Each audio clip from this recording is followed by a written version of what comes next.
Already looking ahead to this year's trading deadline and potentially next offseason looking to make trades, could the Giants be in play for Cleveland's José Ramírez? And speaking of offseasons, how would I grade the offseason that the Giants just had? So we'll get into all of that on today's Mailbag edition of the show.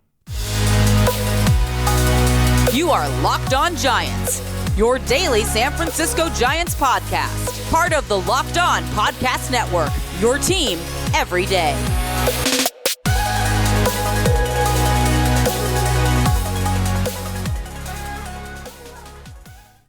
Hello and welcome to Locked On Giants, part of the Locked On Podcast Network, your team every day.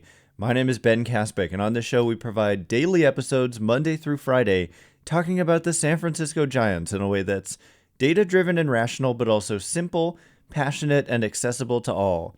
I'm a former contributor for the baseball statistics and analysis websites Beyond the Box Score and Rotographs. I've been podcasting about the Giants since 2015, and I'm a lifelong fan. Thanks for making Locked On Giants your first listen every day. We're free and available wherever you get podcasts. And coming up on today's show, we're going to dip into our mailbag. Thank you so much to everyone who submitted questions on Twitter for today's show. The first one, jumping right in, comes from Ryan, who asks, would there be a decent enough package without Marco Luciano, Luis Matos, or Kyle Harrison to pull off a José Ramírez trade? And this is a big question because, to me, José Ramírez obviously stands out, I think, to any team in baseball that's planning to contend in 2022 as a possible trade candidate. I think that Cleveland probably wants to hold on to him, at least to start the year with their whole kind of rebranding. I don't think they want to just trade away their last remaining star player like they did with Lindor right before the season starts. But if they're not in contention come summertime, José Ramírez is going to be on the trading block. And a big reason for that is that he's only under club control for one more season beyond 2022. And it's a club option for $13 million for 2023. So it's a very affordable short-term deal for a player who is literally one of the very best players in baseball. Kind of consistently these days, over 6 Fangraphs wins above replacement. He's done it 3 out of his last 4 full seasons. Put up 3.5 Fangraphs wins above replacement in the short 2020 season. So definitely a superstar player, still underrated somehow. He's going to turn 30 years old in September. I just think that there's definitely a real chance that Cleveland ends up trying to move him and eventually moving him because I don't think they're going to be willing to do what it takes to extend him. He's going to be in line for a huge extension. And that's exactly what was happening with Lindor, and they weren't going to do it, and so they traded him to the Mets. And so I'm looking at that Mets deal, because your question was, can the Giants pull it off without giving up their elite prospects? And if you look at what it cost for 1 year of Francisco Lindor, who was arbitration eligible for the last time and was set to make roughly, I think, about $25 million if it went all the way to an arbitration hearing. So it's not quite an apples to apples comparison because José Ramírez has that $13 million club option. So you're getting roughly the same production, maybe Ramírez even a little bit better, but for about $10 million less. But what did the Mets have to give up? Well, it was an interesting package, and it wasn't like elite prospects going back. Ahmed Rosario was kind of the headliner of that deal.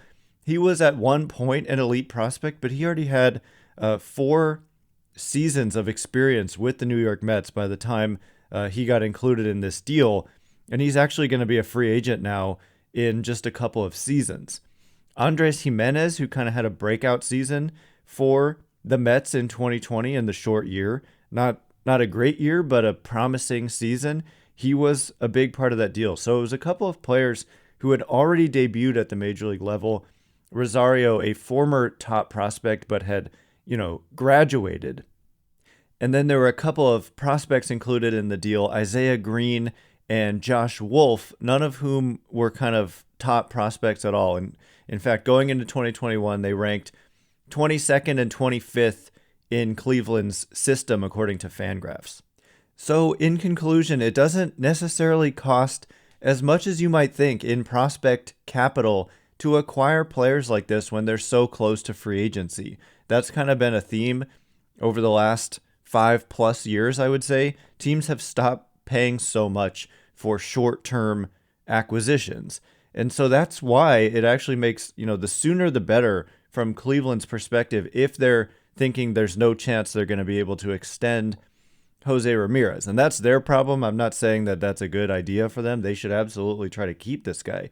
But, I mean, for those of you who don't know, switch hitter, plays third base, can play second base, and just a real impact bat. And so, yeah, I think the Giants with their system, the depth that they have in the system, there's a lot of players who could be intriguing to put together to make a package to acquire a José Ramírez. And if we look at the precedent, like, for example, with Francisco Lindor, you're not talking about guys like Marco Luciano or Luis Matos, although you could make a case Ahmed Rosario was at that level, but he had already played enough in the major leagues that we kind of knew he wasn't probably going to be that type of player to make that much of an impact with his bat. I think a lot of Rosario's impact comes from base running and defense. In his major league career, he's been 8 points below league average by weighted runs created plus, just by way of example. So I think it is possible, and I think this is absolutely a name to watch as we go into the season. Keep in mind, they acquired Chris Bryant. Like, they're not afraid to make a major deadline acquisition, and José Ramírez fits any team perfectly, but especially the Giants with Longoria's contract coming up at the end of the year. José Ramírez is the type of guy worth acquiring in a trade and then extending, a la kind of Mookie Betts. I'm not saying you give him the full Mookie Betts treatment, 10 plus years, but he's the type of guy who's worth almost $30 million a year over a relatively long-term contract.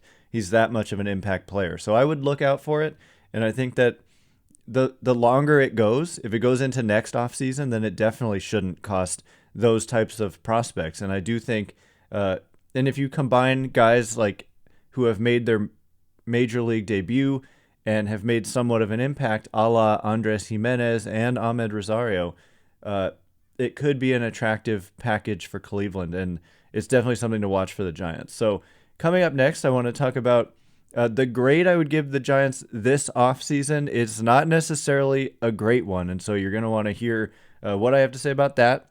And also, we're going to talk about players I expect to have the biggest regression and positive regression, negative regression and positive regression going into 2022 for the Giants. So stay tuned for that. But first, it's that time of year I've pretty much given up on all of my New Year's resolutions, but not this year. I'm sticking to my resolution to eat right thanks to Built Bar. It almost feels like it's not really a resolution because I actually enjoy eating them. Have you tried the puffs? If you haven't, you're missing out on one of Built Bar's best tasting bars. They're fluffy, they're marshmallowy, they're not just a protein bar, they're a treat, and they're covered in 100% real chocolate. They're the first ever protein-infused marshmallow. Like, hello. Go to Built.com, scroll down to their macros chart, and you're going to be blown away by the healthy profile. Most Built Bars contain just 130 calories, 4 grams of sugar, to go along with 17 grams of protein. Go to Built.com, use promo code LOCKED15, and get 15% off your order. Use promo code LOCKED15 for 15% off at Built.com. All right, as promised, we're going to continue kind of dipping into the mailbag questions. I'm going to try to go a little bit faster. I always get a little carried away and end up taking a long time to answer the questions, and then we don't get to as many as I would like. So we're going to go a little bit faster. Thanks again for making Locked On Giants your first listen every day. Locked On MLB Prospects host Lindsey Crosby is a prospect encyclopedia, and he's going deep on the MLB stars of tomorrow. It's free and available wherever you get podcasts. So the next question comes from Curtis, who asks, with the offseason spending seemingly at an end, how would you rate the Giants? A+, B-? I'm kind of on the fringe here. I want to say I'm going to give them a C plus at this point. I think that it's a passing grade, and then the plus is kind of like, okay, you passed and a little bit extra there. But I'm disappointed when all is said and done. I wish they would have done more. I thought they were going to do more. Michael Conforto is still out there, and me being the naive and optimistic person that I am, I still have some hope that they're going to sign him, but I think it's far more likely that they end up kind of not doing that because it would block some younger guys that they want to give a real opportunity to, like Steven Duggar, for example. So C plus, because they, it gets lost that they did bring back a lot of guys and they didn't have to. So those were like choices that they made. Brandon Belt getting the qualifying offer and accepting it, extending Crawford mid-season. I'm kind of counting that a little bit as a shortstop move because say they had done it in the offseason, what's the difference? And, they bring back Wood, they bring back DeSclafani, they bring in Cobb to replace essentially Johnny Cueto in the rotation, which I think is potentially a big upgrade. And they bring in Carlos Rodon to essentially replace Kevin Gausman, and I think that that's possibly a kind of even exchange. You get a frontline type of arm, potentially with injury concern, but what pitcher doesn't have injury concern, really? And it's a 2-year deal as opposed to giving out a 5-year deal to a pitcher. So I think that at the end of the day, that the pitching could really end up looking like a real strength for the team, but bringing in Jock Peterson as kind of the only significant addition on offense. Again, they do bring back Belt, they bring back Crawford. That's not nothing. Some teams just let guys like this walk. But I was hoping, there were a lot of superstar players out there and available. Corey Seager, Marcus Semien, Trevor Story, Carlos Correa. I'm forgetting many guys. Like there were just so many looking into the outfield. Seiya Suzuki, Kyle Schwarber, Nick Castellanos. They didn't get any of them. They got Jock Peterson, who admittedly has had some really good years in the recent past, and he's only 29 years old. But he's also a platoon player. He's kind of a role player. And their payroll ultimately stands right now at about $160 million, which is roughly where it was last year and roughly where it was the year before that, before Buster Posey opted out. And of course, everything was prorated because of the shortened COVID season.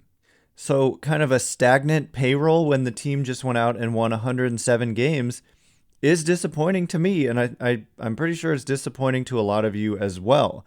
And I would hope, like when we talk about adding a Jose Ramirez, I would hope that potentially you eventually spend on these guys. And it might have something to do with the fact that there was nobody in the stands in 2020. That's a lot of lost revenue. If you sell every game out, you're getting like $160 million there. And they didn't get any of that. And only having a half full stadium on average in 2021 for a good reason. I get it. There's a pandemic going on. But that's $80 million plus you're losing out on versus selling out every day.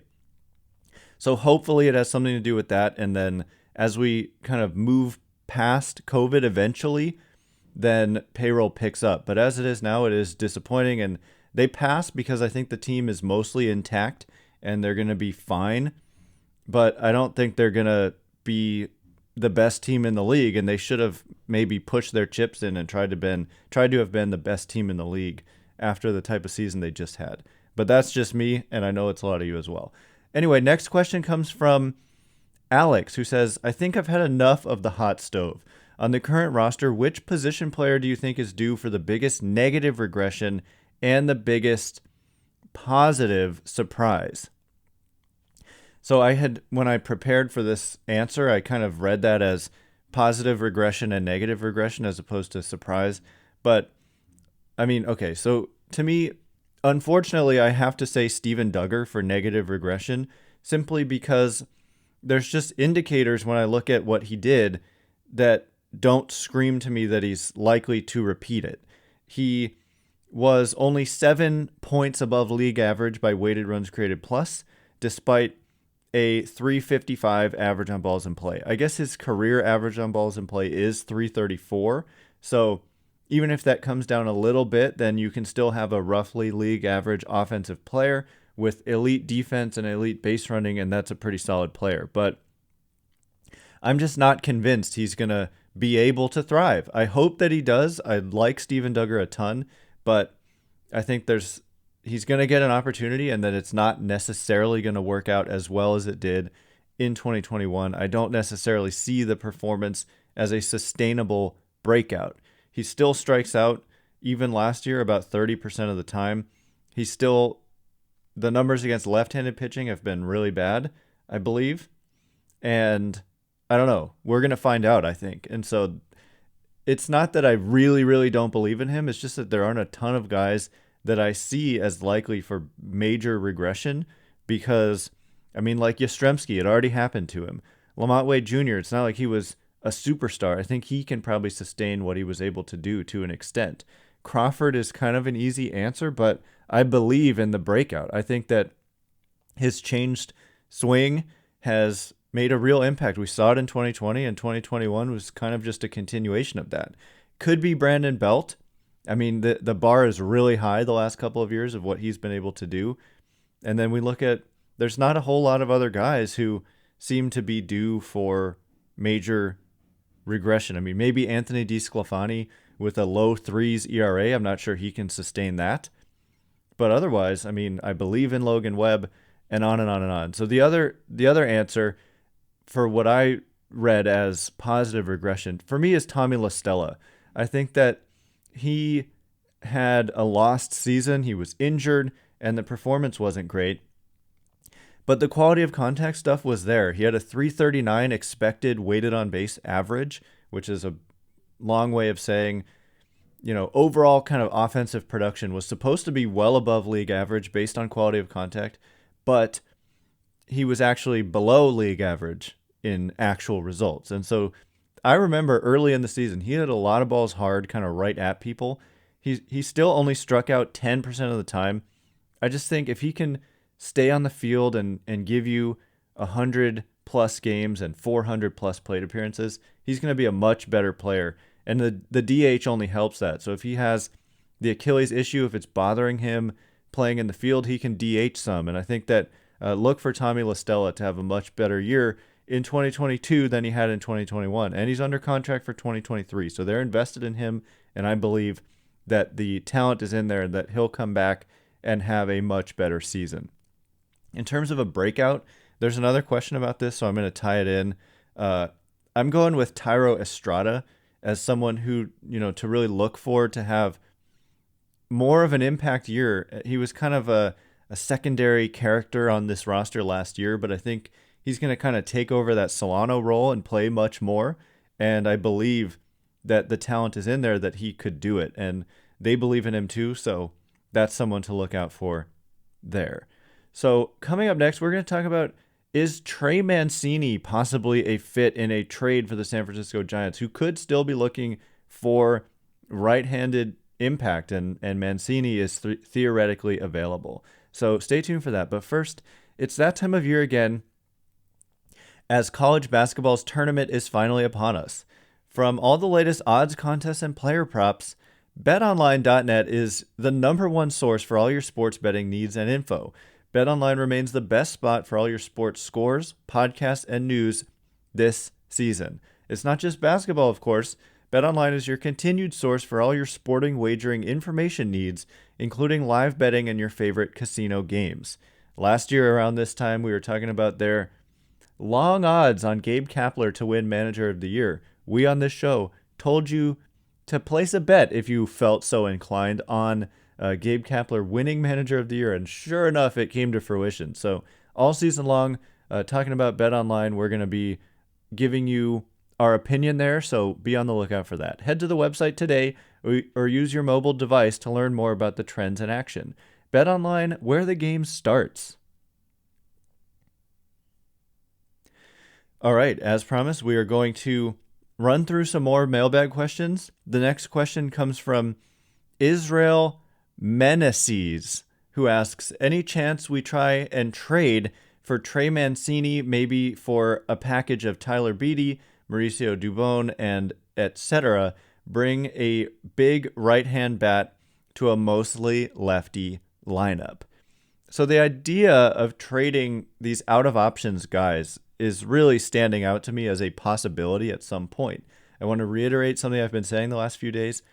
Zaidi himself has said that the opening day roster is the most overhyped kind of roster ever because we make such a big deal of it, but then it changes throughout the course of the year. It's not going to just stay at what it is. And so Beatty and Dubon, they may end up on that opening day roster because they're out of options, especially with expanded rosters at 28 for the month of April.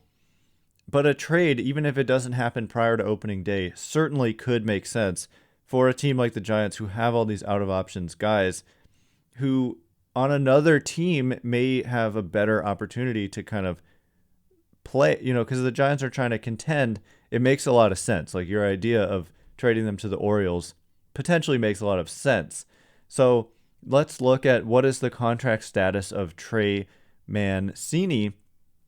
So he is entering his last year of arbitration eligibility. So it makes all the sense in the world that the Orioles would have this guy on the trading block, even though he's a very popular player there.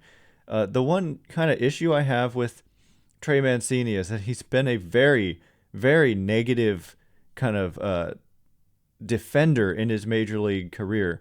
Kind of scrolling through. Actually, oh wait.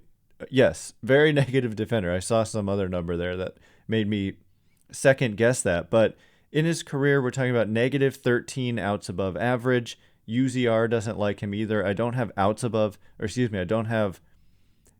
negative 13 defensive runs saved. I don't have outs above average pulled up. But it appears to me that he's not a great defender in the outfield or at first base. So he becomes a little bit limited in that way. And when we look at the platoon splits, like what does this guy do against left-handed pitching? The answer is that he has done pretty well. He's actually not a platoon player. Now that I look at these numbers, he's got a 117 career weighted runs created plus against lefties, and against righties 111. So those are not strong platoon splits. He's just kind of solidly above average against both. His isolated power against lefties 211, 338 on base. So a useful bat against left-handed pitching, but the fact that he doesn't add defensive value really, and he doesn't add base running value really, there's limited appeal for me. He definitely could be a guy who could make some sense. The cost wouldn't be too great given everything I just described.